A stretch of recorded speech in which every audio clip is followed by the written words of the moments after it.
Bharatiya Janata party के तमाम नेता, उनका इतिहास रहा है इसी प्रकार से उन्मादी बयान, नफरत की बीज, फांसीवादी भाषा, मनुवादी भाषा का इस्तेमाल कर आज तक राजनीति किए हैं। आज बिहार रोजगार की तरफ आगे बढ़ रहा है। उन्होंने जो वादा किया जनता से, 10 लाख नौजवानों को हम नौकरी देने का काम करेंगे और लगातार उस दिशा में लाखों लोगों की नियुक्तियां मिल रही है, सभी विभागों की प्रक्रिया चल रही है। और जब से इंडिया गठबंधन का आगाज हुआ है, क्रांति हुआ है, तब से तमाम नेता बौखलाए हुए हैं, घबराए हुए हैं।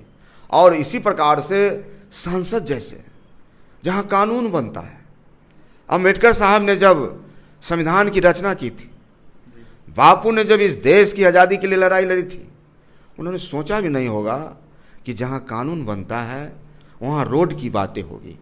इस प्रकार की हरकतें माननीय भाजपा के सांसद ने, एक माननीय सांसद के टिप्पणी करने का काम किया, देश शर्मसार है।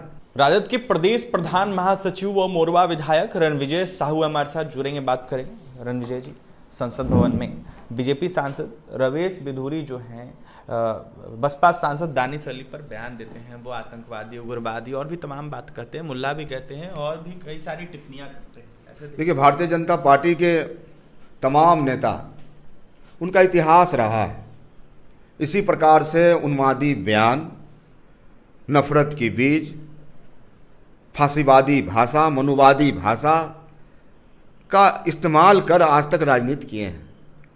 आज का जो बिहार और देश में राजनीति का दौर है, माननीय उप मुख्यमंत्री तेजस्वी प्रसाद यादव जी ने बिहार में जो मुद्दों की राजनीति की, उन्होंने सुनवाई करवाई और रोजगार की बात की।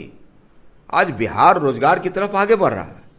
उन्होंने जो वादा किया जनता से, 10 लाख नौजवानों को हम नौकरी देने का काम करेंगे और लगातार उस दिशा में लाखों लोगों की नियुक्तियां मिल रही है, सभी विभागों की प्रक्रिया चल रही है। लेकिन भारतीय जनता पार्टी के तमाम नेता, अब इनका तो जमीन कुछ बचा नहीं, पूरी तरह से जमीन की खिसक चुकी है। और जब से इंडिया गठबंधन का आगाज हुआ है, क्रांति हुआ है, तब से तमाम नेता बौखलाए हुए हैं, घबराए हुए हैं। और इसी प्रकार से संसद जैसे जहां कानून बनता है, अम्बेडकर साहब ने जब संविधान की रचना की थी, बापू ने जब इस देश की आज़ादी के लिए लड़ाई लड़ी थी, उन्होंने सोचा भी नहीं होगा कि जहां कानून बनता है वहां रोड की बातें होगी।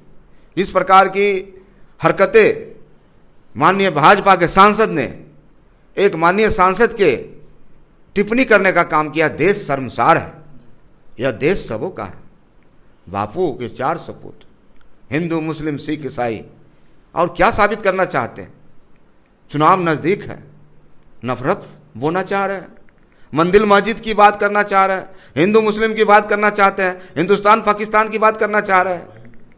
नौजवान रोजगार मांगता है, इनके पास कोई मुद्दा नहीं है, जनता के मुद्दा से दूर हो चुके हैं, जनता इनको दूर कर चुकी है। और इनके पास एक ही मुद्दा है, वह मुद्दा है सिर्फ मोदी, मोदी, मोदी।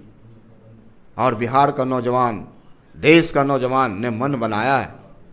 जिस प्रकार से कर्नाटक में और बंगाल में लोगों ने भाजपा को खदेड़ने का काम किया, भाजपा को भगाया, उसी प्रकार से पूरे देश के नौजवानों, किसानों ने, इन्होंने तो किसानों तक को ठगने का काम किया। जिस देश में कृषि आधारित देश है, 85% लोग खेती पर निर्भर है, और उनके साथ ही मोदी सरकार ने ठगने का काम किया। इनको कहा कि आपकी आय को हम दुगुना कर देंगे। इन्होंने कहा 22 तक सब गरीब के पक्के मकान बन जाएंगे। इन्होंने कहा 22 तक देश के सभी गांवों में मैं शौचालय बना दूंगा। कई तरह के उन्होंने वादे किए। तो जनता के बीच से ये बिल्कुल उखड़ चुके हैं, जा चुके हैं। महंगाई चरम सीमा पर है। अच्छे दिन के वादे करके ये सत्ता में आए थे और 2024 में इनकी विदाई तय है। इसलिए ये बौखलाए हुए हैं, घबराए हुए हैं और अनाप शनाप बयान, जहां संसद कानून बनता है, गरिमा होती है। बीजेपी के नेता हंस रहे थे जब वो बयान दे रहे थे। कोई लाज शर्म है ही नहीं।